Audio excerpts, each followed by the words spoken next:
grosse maison d'édition. Donc, Bien Janis sûr. est arrivé où aucun Gabonais n'est jamais arrivé en matière de littérature. Bah, Donc, la si tu Fnac, veux, Plon, ils ont leur rayon privé. voilà. Donc, si tu Ça, c'est, veux, si c'était un footballeur, quoi, Janis Otiemi serait Aubameyang. Chez les D'accord, écrivains, merci. voilà. Policier, qu'on appelle également des polars, c'est certainement le plus grand écrivain gabonais.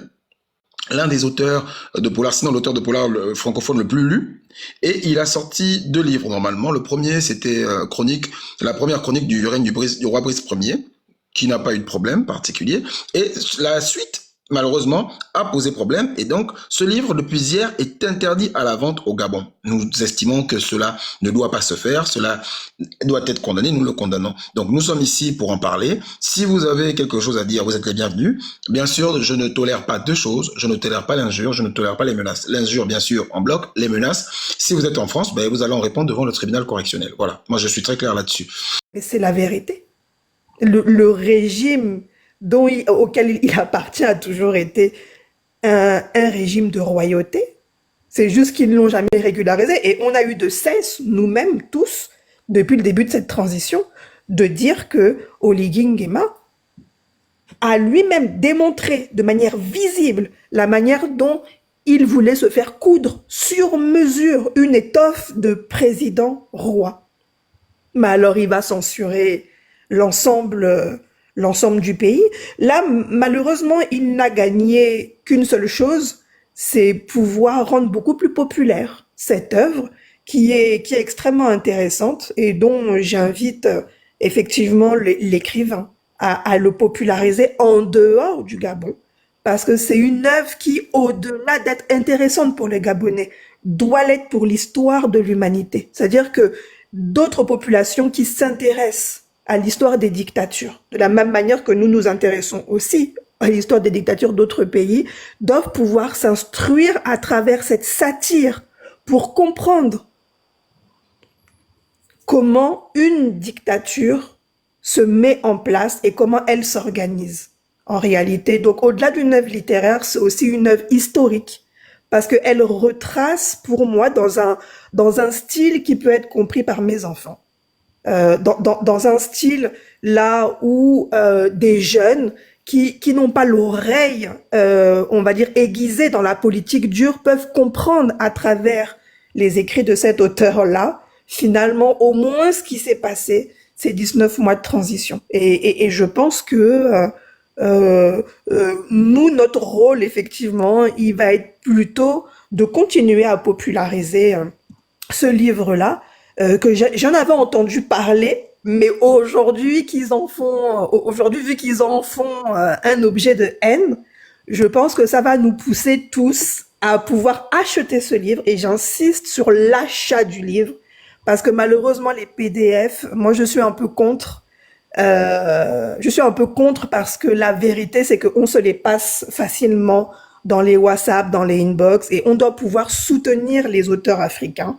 On doit pouvoir soutenir les auteurs, entre autres gabonais. Et moi, j'invite les compatriotes tous à acheter ce livre.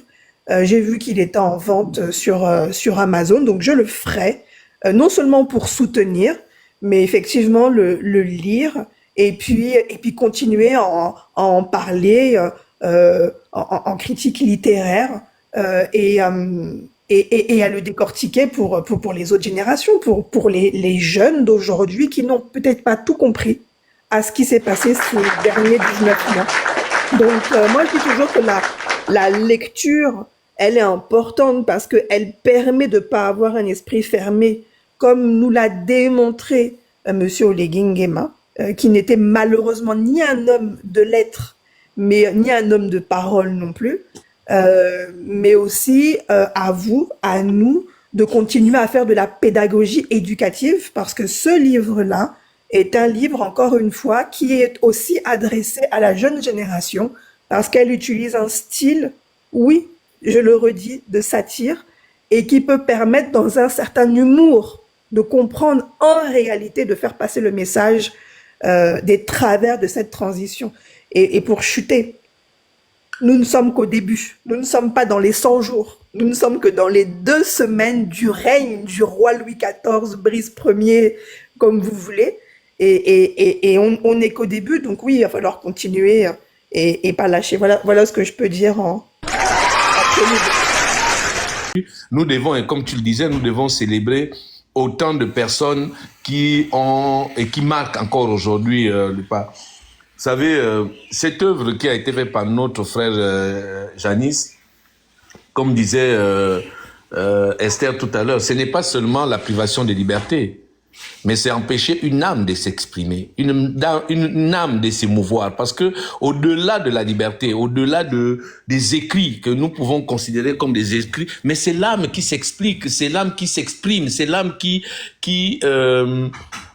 s'étale pour donner un rendu. Et c'est rendu, et M. Oligui aujourd'hui est en train de faire quelque chose de... il est en train de faire quelque chose que lui-même il n'a pas, qui n'arrive pas à comprendre. Parce que je ne sais même pas si ce monsieur a pu consulter et lire cet ouvrage avant de commencer à le censurer à gauche, à droite. Je ne pense pas qu'il l'ait lu.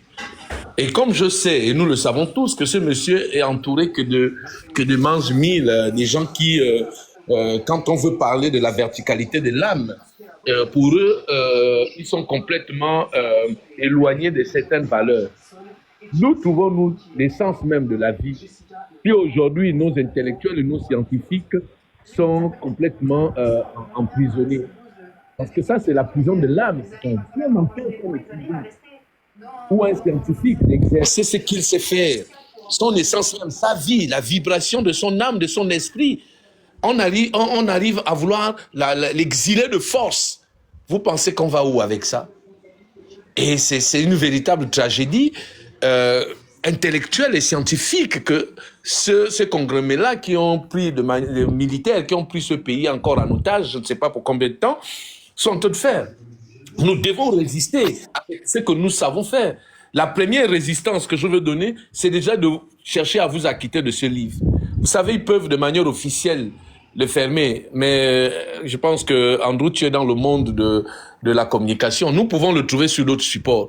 Et nous devons nous approprier. Chaque Gabonais doit s'approprier, chaque Africain, et offrir même à des gens, à des amis. Ce n'est pas une question d'argent, mais c'est une question de souveraineté, c'est une question aussi de liberté. Mieux encore, nous devons absolument avoir cet ouvrage. Déjà là, je veux commander la première édition. Je verrai comment la deuxième édition, sous n'importe quel support qu'on pourra l'avoir. Il faut véritablement vulgariser cette édition. C'est ça les luttes. Les luttes, on ne vous demande pas de venir au Trocadéro, parfois de participer au live. Mais les luttes sont multiformes. Le fait de partager ce live-là, le fait de venir tapoter et donner son avis même par messagerie, ça fait partie du combat. Et notre combat ne doit pas se limiter parce que on aime un tel et l'autre on l'apprécie moins. Non, c'est un combat d'esprit d'abord. C'est un combat spirituel. Parce que le scientifique, ce n'est pas quelqu'un qui... c'est d'abord pour aller chercher ces genres de connaissances, il faut véritablement avoir une véritable structure spirituelle. Et donc le combat que nous avons aujourd'hui, il est multiforme. Il n'est pas simplement politique. Notre frère Janis, en écrivant ce livre, je ne pense pas qu'il voulait intenter à l'honorabilité de M. Oligui, non. D'après ce que j'aurais entendu, il y a quelques expressions, des phrases, des propos qu'il allait recueillir pour mettre à la disposition parfois. Et aujourd'hui, le livre qui a été négligé, voilà, je comprends mieux pourquoi on a du mal, un petit pays à peine 2 millions d'habitants, pas plus de 5 universités au Gabon, qui n'est même pas une bibliothèque. Même pas une petite bibliothèque où on peut aller faire de la recherche, on peut même aller faire de la curiosité. C'est pour comprendre que ce régime n'est pas venu pour le bien des Gabonais ou du peuple gabonais. Ils sont venus... Et quand nous le voyons, c'est une bande de jouisseurs qui sont venus encore s'accaparer de nos matières premières, de nos finances. Venus jouir des belles voitures, c'est aujourd'hui les boys Ali, Oligui, qui sont venus pour prendre ce pays en otage. Mais nous devons résister. Il n'y a que par la résistance que nous avons. Même nos saintes écritures, la Bible nous dit résister. Il nous demande de résister même devant l'oppression, résister devant les démons, résister devant... Nous devons apprendre la notion de la résistance. Mais ça, il faut véritablement s'accrocher sur une certaine idéologie. Mais si nous-mêmes aujourd'hui, nous arrivons à nous régner, et tu prenais l'exemple de nos frères hier qui marchaient avec les pancartes, de nos frères justice n'est pas encore rendue du 30 de 2016. Effectivement. Aujourd'hui, ils sont capables de donner des excuses au bourreau d'hier, parce que ceux qui sont à la tête de ce pays, l'armée régulière qui est à la tête de ce pays, mais qui était l'auteur des exactions et des répressions? Mais ce sont eux. Ont-ils répondu de leurs faits et gestes? Ont été responsables de ce qu'ils ont fait? Même ils n'ont même jamais présenté d'excuses, même des excuses, des simples excuses. Jamais. Les militaires ne se sont pas excusés. Oui, même des grands pays comme la France, quand il y a eu le problème avec les Allemands et tout le reste, mais jusqu'en 2011 ou 2012, les Allemands ont continué à rembourser tous les dommages qu'ils ont causés à ce pays. À quel moment où on va rentrer dans une sorte de... où on va s'asseoir, où chacun pourra répondre de ses responsabilités? Voilà, on avait une fenêtre ouverte pour bouter hors d'état de nuire le PDG et tous les affidés. Un monsieur arrive, là maintenant, c'est l'agent militaire qui a pris le pays en otage pour les 7 prochaines années, pour nous mater, pour mater nos intellectuels et nos scientifiques, pour mater nos politiques, pour mater même nos élèves aujourd'hui qui revendiquent juste des maigres bourses pour pouvoir s'épanouir et organiser leur vie. On va mater toute la société. Parce qu'aujourd'hui, certains ont renoncé au combat. Le véritable combat, c'est la vie. Vous ne pouvez pas, à un moment donné, abandonner ce combat-là, mes chers frères. Ce n'est pas seulement une question d'eau dont vous manquez dans vos robinets ou d'électricité, non. C'est une condition d'être humain. Parce que nous ne pouvons pas laisser ce pays comme héritage à des enfants qui viendront dans 5 ans, dans 10 ans, avec une bande d'amateurs. Voilà. Donc, si aujourd'hui notre frère est là, comme disait Esther, mais les jeunes gens qui sont aujourd'hui dans des sciences politiques, qui sont dans d'autres domaines, comment vont-ils s'exprimer? Dans l'art, dans la musique, dans le sport, comment vont-ils s'exprimer si aujourd'hui la répression a repris de plus belle? Et heureusement que notre frère n'est pas au Gabon. Si c'était au Gabon, qu'est-ce qu'il aurait vécu? On l'aurait mis au B2, à la DGR, torturé, comme d'habitude. Je pense que nous avons le droit de nous lever aujourd'hui et dire non à M. Oligui. Ce n'est pas être partisan d'un tel ou d'un tel. Non. Mais c'est juste que la liberté, la souveraineté, le droit d'eux doit être l'apanage de chacun de nous. Nous devons refuser à chaque fois qu'un simple Gabonais, qu'importe son bord politique, s'il est privé, s'il est torturé, s'il est exilé de force, pour ses opinions, pour ses objections, nous devons nous mettre en rempart. Donc nous n'avons pas un pays de rechange, comme disait ma sœur. On peut se contenter. Hein. Nous pouvons nous contenter de se dire, bon, on est dans une autre sphère, on va décider de faire de la politique en France. Hein. Rentrer dans des partis ici, c'est beaucoup plus sain. Et puis Mais non, on a une fibre qui est là. On a quelque chose qui est au-dessus de de nos propres réflexions. On nous dit, le sang appelle le sang. Et notre terre, le Gabon, qu'importe ce qui va se passer partout dans le monde, nous serons toujours là pour le défendre. Avec ce que nous avons, avec qui nous pouvons. C'est une véritable déception de voir nos frères qui étaient hier avec nous, très éloquents, pour se battre contre Ali Bongo et Affidé, aujourd'hui c'est rangé derrière les bourreaux, faire même une campagne avec le PDG, qu'il disait hier, chassons le PDG. C'est une honte. C'est une véritable honte. Et le kounabélisme, comme on le décrivait la dernière fois chez mon frère architecte, il a métastasé. Aujourd'hui, le kounabélisme a plusieurs variants. L'un des premiers variants, c'est l'ombout. Dans notre langage gabonais, l'ombout, c'est celui qui a les yeux ouverts, une bouche qui peut parler, les oreilles il entend, mais qui ne dit jamais rien. Après, tu as un autre variant qu'on appelle les Dungué.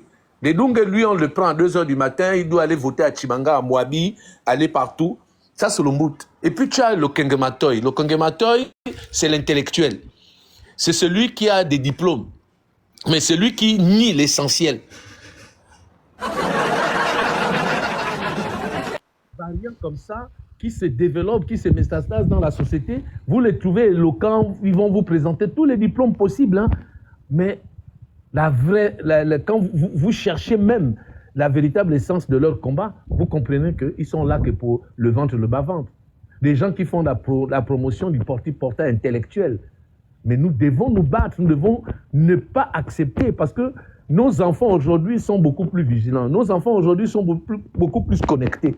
Il n'est pas possible de voir ces vendeurs d'illusions, ces kengematoy, cette bande de kenge venir raconter tout et n'importe quoi. Voilà pourquoi nous devons les censurer. Moi, j'ai bloqué tout ce monde-là, en ce qui me concerne. J'ai bloqué, parce qu'on dit parfois, la Bible même l'a dit que non, les mauvaises compagnies corrompent de bonnes mœurs. Et mieux encore, la foi vient de ce qu'on entend. Donc, déconnectez-vous à toutes les personnes qui ne sont pas constants. Il faut vous déconnecter. Et je vous encourage à vous abonner à la page de mon frère Andrew. Élémentaire, je me battrai pour lui. Parce que je ne me bats pas pour un homme. Je me bats pour un principe. Et ce principe, il est uniable. Le principe de liberté, c'est un principe... Nous ne devons pas faire même un combat à tête chercheuse pour dire j'ai choisi parce que c'est Aimé Victor qui a perdu sa liberté d'expression ou d'aller de venir ou sa liberté de mouvement, donc je vais défendre. Non, qu'importe à qui est victime de toutes sortes d'oppressions, de toutes sortes de privations de liberté, nous devons nous lever.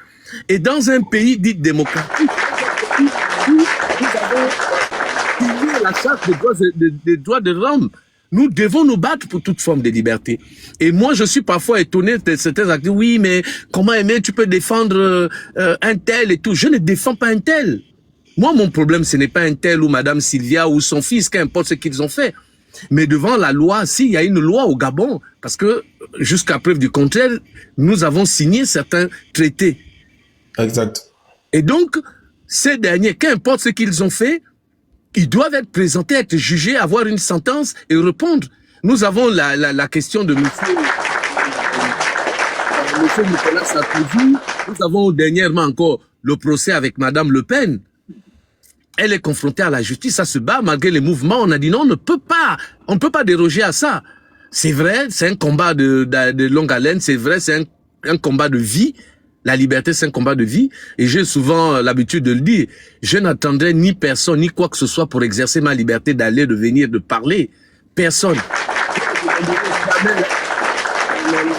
L'autorisation d'exercer ma liberté parce que c'est quelque chose de fondamental. Et à partir du moment où on s'octroie cette fondamentalité-là, je ne sais pas si c'est ça le mot, nous devons nous battre pour ça. Ça ne doit pas être seulement vis-à-vis de nous-mêmes. Mais cette liberté doit être combattue comme l'injustice. Nous devons nous battre contre ces plaies que ces gens-là veulent imposer dans la société actuelle. Nous sommes aujourd'hui en 2025. Et il n'est plus question. Il n'est plus question qu'il y ait des grands et des petits. Il n'est plus question que la justice soit à tête chercheuse parce que tel n'a pas un nom. Non, la justice, elle est immuable. La justice doit être impartiale. La justice doit concerner du plus grand au plus petit, du plus élevé dans notre pays au plus petit des Gabonais. À partir du moment où tous les Gabonais vont s'asseoir pour se battre pour un idéal commun, parce que l'idéal commun, c'est quoi? Un pays ne peut pas continuer à tourner sans une justice véritable. Parce que c'est la justice qui encadre une nation. Comme dit en droit, je crois que Maître Yeba est là, nul n'est censé ignorer la loi. Monsieur Oligui aujourd'hui qui exerce la force, qui muscle aujourd'hui ses biceps contre notre frère Otiemi, je trouve que c'est honteux de s'accaparer des organes de l'État pour pouvoir étouffer, pour pouvoir réprimer, pour pouvoir... Parce qu'à partir du moment où on emprisonne ta liberté d'expression, on emprisonne ton âme, on emprisonne ton génie. Mais nul n'a le droit de priver quelqu'un de son génie, nul n'a le droit d'étouffer l'âme et l'esprit de quelqu'un. Donc je pense que c'est un combat et chacun de nous devrait s'atteler à se battre. Pas pour un homme. Moi, je suis d'accord avec toi sur le cas de Madame Sylvia. Qu'importe, même s'ils nous ont mis la colère, ils nous ont énervés. Mais moi, ces gens-là ne méritent pas plus que les autres qui sont sortis. Ces gens-là ne méritent pas autant qu'on les juge, qu'ils passent leur peine, et après, voilà. S'ils ont volé, qu'ils remboursent, s'ils ne peuvent pas rembourser, bon, voilà. Mais on n'a pas... Excuse-moi, grand frère. Justement comme ça. Excuse-moi, grand frère. Moi, j'ai les preuves de ce que j'avance, parce que toi-même, tu sais. Oui, je sais. J'ai écrit une quinzaine d'articles là-dessus avec des révélations. C'est moi qui ai annoncé les poursuites devant par le pôle de crime contre l'humanité, hein. Le pôle crime Tout à contre fait. le tribunal de grande instance de Paris. Monsieur Ali Bongo, qui était le patron de ce régime-là, il n'est pas inquiété. Lui, il cherche ses oiseaux, il se balade, il fait tout. Et il se balade même pas. En fait, c'est qui est même Il se terrible. balade même pas, même lui. Il est en lui. résidence surveillée. Oui, En même fait, en lui. réalité, Ali Bongo est en résidence surveillée de fait. On a Moi, dit je que dis, c'est monsieur Ali Bongo. Et c'est là, Andrew, c'est là où on ne comprend pas.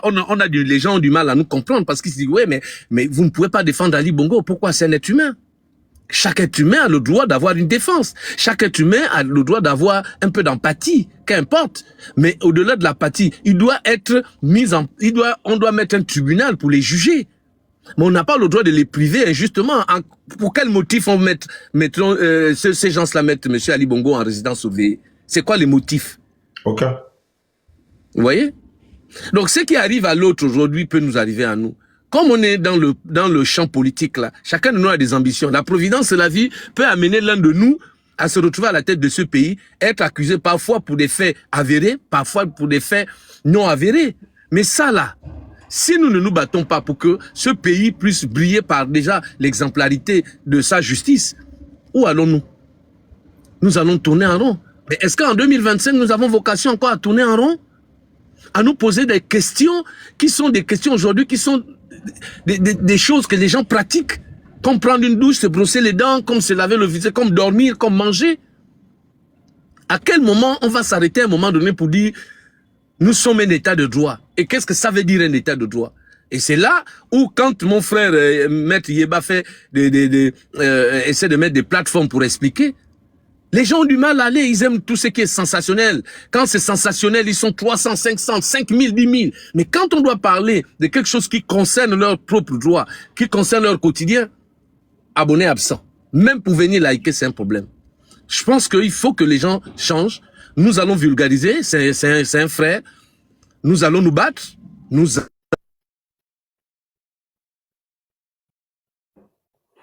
battre pour que ça soit meilleur. Désolé, j'ai un coup de fil. Je reste en bas. Merci. Premier, pendant qu'il en était le gardien, il se permit quelques petites phrases assassines. Je ne suis pas un intellectuel. Je suis un homme intelligent et rusé. Si vous ne me voyez passer sur les plateaux de télévision, c'est parce que je réfléchis. En roue libre, notre général défroqué défendit son bilan et déroula les feuillets de son projet de société et le chiffra à 7 000 milliards sur 7 ans. La suite de la campagne fut terne à l'image de son ouverture quelques jours plus tôt, comme si la course au trône n'eut aucun enjeu. Voilà, c'est Janice Otiemi, c'est de ce livre-là de Janice Otiemi. Voilà, que je mets ici. Voilà, deuxième chronique du règne du roi Brice Ier, un livre qui a été interdit à la vente au Gabon parce qu'il dérange en haut lieu et nous avons lu quelques extraits. Effectivement, on peut dire qu'ils font bien marrer. Voilà. Et contrairement à, et la marque des dictateurs, c'est souvent cela, ils ne supportent pas lorsqu'on puisse rire de leurs propres âmes. Eh bien, tout mon soutien à toi, Janice Otiemi. Tu sais l'amitié et la considération que je te porte depuis tant d'années. Et sache que, à mon modeste niveau, je t'accorderai toujours tout le soutien dont tu as besoin, tout le soutien dont tu as besoin. Et tu peux aussi compter sur tes centaines de compatriotes qui ont répondu ici présents, qui t'ont apporté leur soutien. Et je sais aussi, et peut-être même surtout, que la flamme de la liberté au Gabon ne s'éteindra pas et n'a pas vocation à s'éteindre. Je vais vous citer une partie du chant des partisans que j'aime beaucoup. Une partie du chant des partisans que j'aime beaucoup. Et là, je vais le mettre pour avoir les bonnes paroles, on va dire, pour avoir les bonnes paroles. Ils disent ceci. Amis, entends-tu le vol des corbeaux sur nos plaines? Amis, entends-tu ces cris sourds du pays qu'on enchaîne? Ohé, partisans, ouvriers et paysans, c'est l'alarme. Ce soir, l'ennemi connaîtra le prix du sang et des larmes. Montez de la mine, descendez des collines, camarades. Sortez de la paille, les fusils, la mitraille, les grenades.